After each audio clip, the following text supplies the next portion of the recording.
لیکن 4 کام ہیں ان کا اجر اللہ تعالیٰ نے بتایا ہی نہیں ہے کہ کتنا ہوگا، اس کی کوئی لیمیٹیشنز نہیں ہے، اور ان 4 کاموں کا بدلہ اللہ تعالیٰ نے خود دینا ہے، اس لیے اس کے بارے میں بتایا ہی نہیں ہے۔ کتنا دینا ہے یہ میرا مالک جانتا ہے۔ وہ 4 کام کون سے ہیں؟ ایک روزہ ہے، الصوم لی وانا اجزی بہ، روزہ میرے لیے ہے، اس کا بدلہ بھی میں ہی دوں گا۔ اور دوسرا کام جس کے بارے میں قرآن کہتا ہے انما یوفی الصابرون اجرهم بغیر حساب،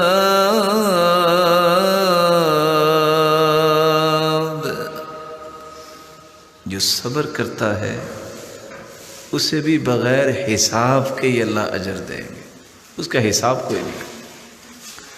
آپ کسی کو کچھ دینا چاہتے ہیں، اس کو گن کے دیتے ہیں، چیک کسی کے ہاتھ میں تھماتے ہیں، اماؤنٹ لکھی ہوتی ہے، اور اگر کسی کو یہ کہہ دیا جائے کہ یہ لو خود جو لکھنا ہے لکھ لو، اس کی اور اس میں کیا فرق ہوگا وہ آپ سمجھتے ہیں، بغیر حساب۔ اور تیسرا عمل جس پہ اللہ تعالیٰ بغیر حساب کے، کوئی لیمیٹیشنز نہیں اللہ تعالیٰ کے انعامات کی، جیسے اس کی شان و عظمت بہت ہے اس کا انعام بھی بہت ہے۔ وہ تیسرا عمل کون سا ہے؟ جب انسان سچا ہونے کے باوجود کسی کو معاف کر دیتا ہے، معاف کرنے کے ساتھ ساتھ اصلاح کرتا ہے، ایسے انسان کو بھی اللہ نے اتنا اجر دینا ہے اس کا حساب نہیں ہے۔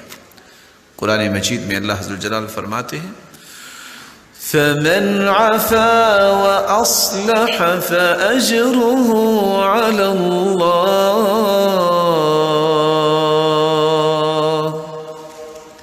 جو معاف کر دیتا ہے اور جو اپنی اصلاح کر لیتا ہے، اللہ تعالیٰ نے اس کا اجر اپنے اوپر رکھا ہے، اس کا اجر بتایا ہی نہیں۔ چوتھا عمل جس کا رب تعالیٰ نے بے حساب اجر دینا ہے، جس کو آج ہم پسند نہیں کرتے، وہ کون سا عمل ہے؟ جب بھی کوئی گالی دے دے، وہ میرے اور آپ کے بارے میں کوئی بری بات کر دے تو ہم کبیدہ خاطر ہو جاتے ہیں، اچھا اس نے یہ کہا تو کہا کیوں؟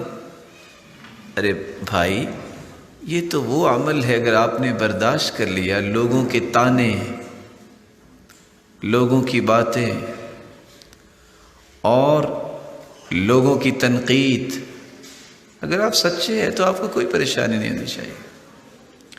پریشانی تو اس کو ہوتی ہے کہ جس کے اندر 3 صفات نہیں ہیں، یا تو اس نے کوئی جرم کیا، یا اس نے دین کو نہیں سمجھا، یا یہ ہے کہ وہ جانتے نہیں ہیں کہ اس پریشانی کو چھوڑ کر رب پہ توکل کرنے سے اور برداشت کرنے سے اجر مجھے کتنا ملے گا۔ لیڈر لوگ تو ایسا کام نہیں کرتے۔ لیڈرشپ اس وقت تک انسان کو ملتی نہیں ہے جب تک لوگوں کی باتوں کی پرواہ نہیں کرتا، لیکن اس کا قطعاً یہ مقصد نہیں ہے کہ سچی بات بھی ہو تو اس کی بھی پرواہ نہ کرے، جب اس کے بارے میں غلط کوئی بات کہہ رہا ہے برداشت کرے، ٹالریٹ کرے۔ اسی لیے قرآن مجید میں اللہ عز و جلال فرماتے ہیں نون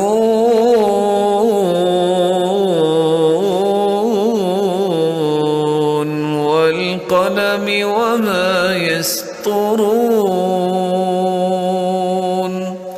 ما أنت بنعمة ربك بمجنون